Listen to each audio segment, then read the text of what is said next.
رسیدم به انتهای رج 26. میام بستم و روی گیس بافت پایه اولم میزنم. خب واسه رج 27 بچه‌ها جون این قسمت از بافتمون یکم تغییر میکنه. میایم یه زنجیره میزنیم، این دفعه به دور پایه اول و به دور پایه سوم بافتمون رو میزنیم. به چه صورت؟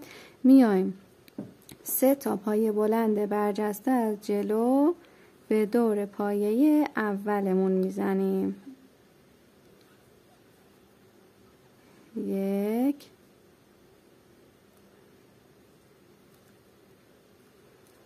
2 و بعدی 3. حالا میام 3 تا زنجیره میزنم، 1 2 3 و 3 تا پایه بلند برجسته از جلوی دیگه به دور پایه سوم. پس پایه وسط اینجا رها میشه. 3 تا پایه بلند هم به دور پایه سوم میبافم، دومی و سومی. یه دونه زنجیره میزنم. بچه‌ها جون این یه دونه زنجیره ها رو فراموش نکنید. ببینید این قسمت از بافتتون حالا موقع بخار دادن مشخص میشه. ببینید این قسمت از بافتتون باید به این شکل در بیاد اینجا.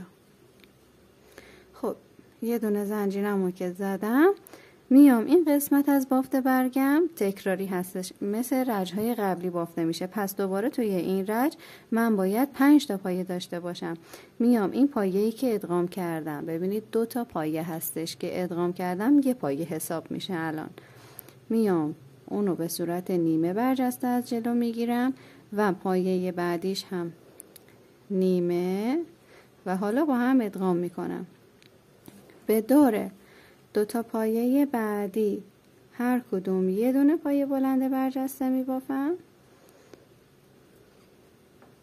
به دور پایه بعدش 2 تا پایه بلند برجسته میبافم.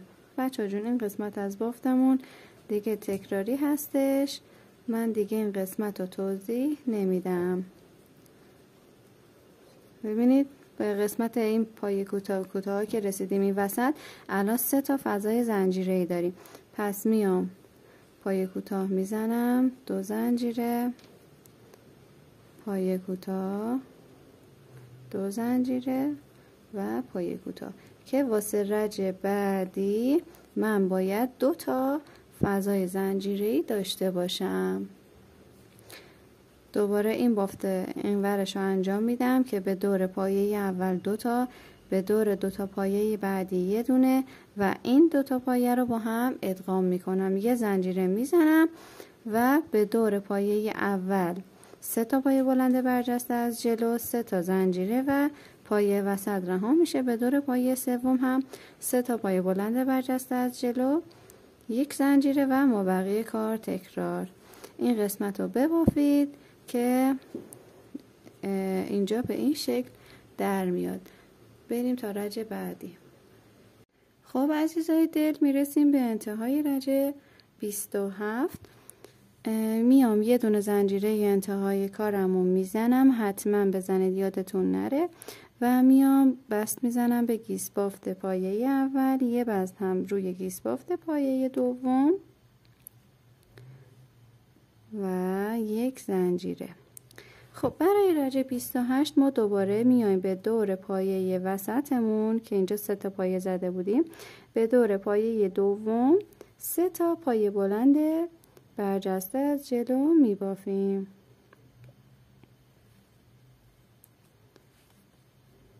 2 و 3.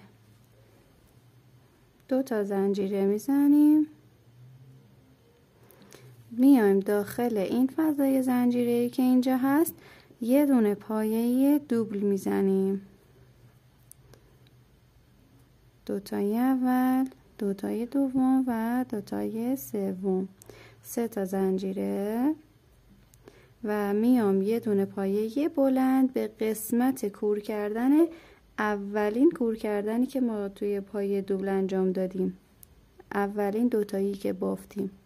میام یه دونه پایه بلند میزنم، دوباره 2 زنجیره و 3 تا پایه بلند برجسته به دور پایه دوم. این 3 تا رو ببافید. بعد از این که 3 تا پایه بلند برجستم و بافتم، یه دونه زنجیره میزنم و این قسمت برگو دقیقاً مثل رجهای قبلی، دو رج قبلی که این 2 تا پایه رو با هم میگرفتیم که میشه 1 پایه، با پایه بعدش ادغام میکنم، یعنی یه نیمه از این یه نیمه از این 2 تا با هم ادغام میشه به دور 2 تا پایه بعدی هر کدوم یه دونه و به دور پایه آخر 2 تا. اینجا هم که 2 تا فضای زنجیره داریم، یه پایه کوتاه، 3 زنجیره، یه پایه کوتاه. این قسمت برگ رو تکرار میکنیم، 1 زنجیره میزنیم، میرسیم به این قسمت، به دور پایه دوم 3 تا پایه بلند برجسته، 2 تا زنجیره میزنیم و داخل فضای زنجیره یه پایه دوبل میبافیم، 3 زنجیره، یه پایه بلند به قسمت اول پایه دوبلمون، 2 زنجیره و دوباره 3 تا پایه بلند برجسته به دور پایه دوم که بافتمون به این شکل در میاد. این قسمت رو ببافید. بریم واسه رج بعدی. رسیدیم به انتهای رج 28. برای بست زدن میایم روی گیس بافت اولین پایه یه دونه بست میزنیم، یه دونه بست هم روی گیس بافت پایه دوم، 1 زنجیره و دوباره 3 تا پایه بلند برجسته به دور پایه وسط. اینو ببافید. حالا میام بعد از اینکه 3 تا پایه بلند برجستم و به دور پایه دومم بافتم، میام 2 تا زنجیره میزنم و یه دونه پایه بلند برجسته به دور این پایه اینجا که الان ما یه هفتی داریم. ببینید بچه‌ها جون، توی این قسمت که یه پایه دوبل زده بودیم و یه پایه بلند به قسمت اولش بافتیم، الان ما اینجا یه هفتی داریم. به دور پایه اول یه دونه پایه بلند برجسته از جلو می بافم. دوباره 2 تا زنجیره میزنم و داخل این فضای زنجیره رو میام یه دونه پایه کوتاه میبافم، 3 تا زنجیره میزنم، دوباره همونجا یه پایه کوتاه دیگه و 2 تا زنجیره میزنم به دور پایه بعدی، یه دونه پایه بلند برجسته از جلو، 2 تا زنجیره و دوباره 3 تا پایه بلند به دور پایه دوم. الان دوباره این قسمت رو توضیح میدم. ببینید 2 تا و بعدی 3 تا. یه دونه زنجیره میزنیم و میریم واسه ادامه بافت که اینجا رو الان بهتون توضیح میدم.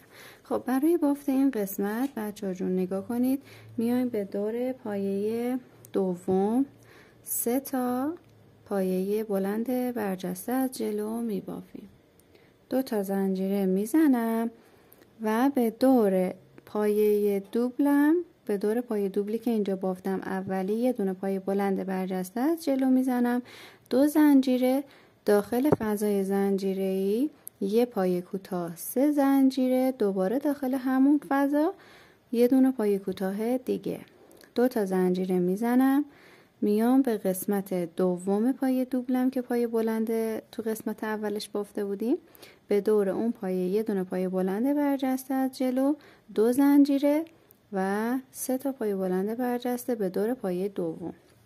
خب میرسیم به قسمت برگ. بچه‌ها جون اینجا رو دقت کنید، میایم پایه اول به صورت نیمه و با پایه دوم اونو هم نیمه میگیرم و با هم یکی میکنم.